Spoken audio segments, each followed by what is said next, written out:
Welcome once again to another edition of Shelf Life Book Reviews Online.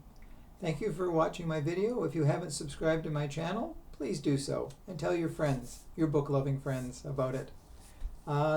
This time out I have a really great book. It's called Someone Else's Shoes by Jojo Moyes, and it's published by Pamela Dorman Viking Books, and it retails for $39.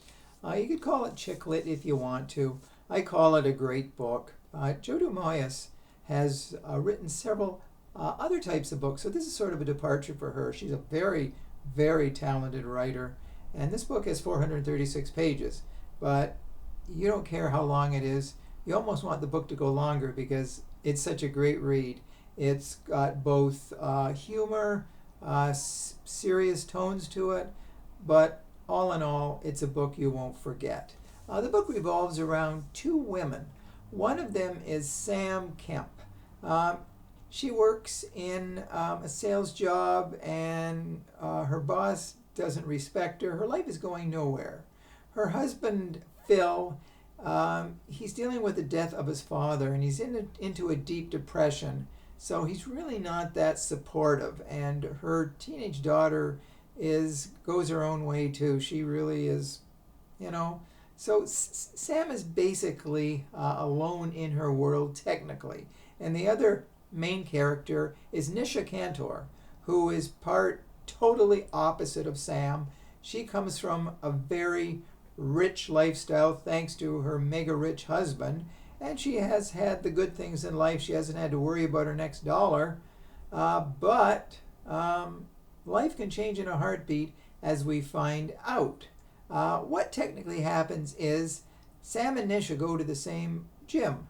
So they're standing there side by side, and somehow their gym bags, which are very similar, are mistaken. Sam takes Nisha's bag, and Nisha picks up Sam's bag. So Sam goes home, and she finds this really fancy designer top,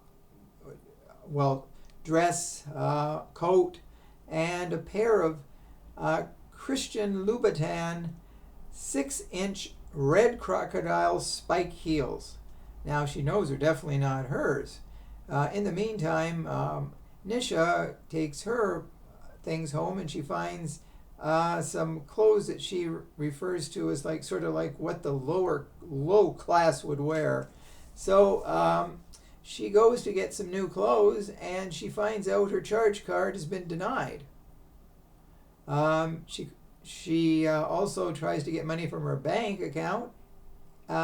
It's been put on hold. She can't access anything. And then she finds out her husband has basically booted her out of the penthouse that she has been in with him for almost 20 years.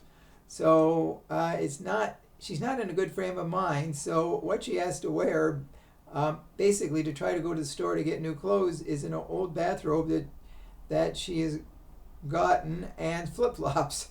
And Sam, on the other hand, has a very important business meeting.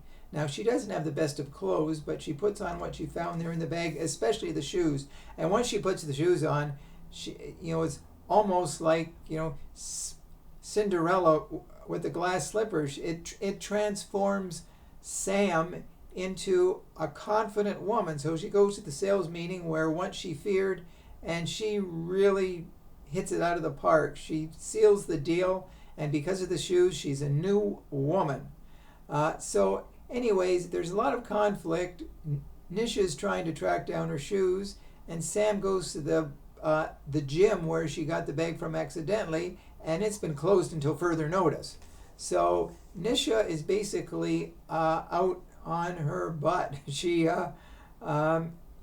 finds a job at the hotel that her husband lives in, the penthouse suite, and she meets a co-worker, Jasmine. Now, Jasmine is basically her support system. She tells her not to do anything crazy because Nisha wants to get to the top floor to get her clothes back and find out what's going on. So, to make a long story short, she finally confronts her husband over the phone, and she wants her fair share in the separation. That basically he's kicked her out because he's found another play toy woman, younger than her, and when Nisha sees this new woman wearing the clothing that once belonged to her, she goes ballistic. So anyways, the husband says, you can get your share if you give me the shoes back. Now in the meantime, Sam, who has the shoes, finds out that her husband, who is going through a Great Depression, has taken it to like a used clothing store because he thinks,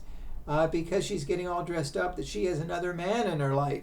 So it's sort of like a comedy of errors all the way. So they finally track down the shoes, they find out who bought it, and then they have an elaborate scheme to make the woman think that she's won a prize and she gets to go to the hotel, meaning it is a ploy for her to get to the hotel and for Sam to get the shoes back, because Sam and Nisha finally do meet and they almost become partners in crime to get the shoes back. So it is, let's just say, a comedy of errors, as I mentioned, and it's really a great book where you're going to root for Nisha, although she can be the B word at times.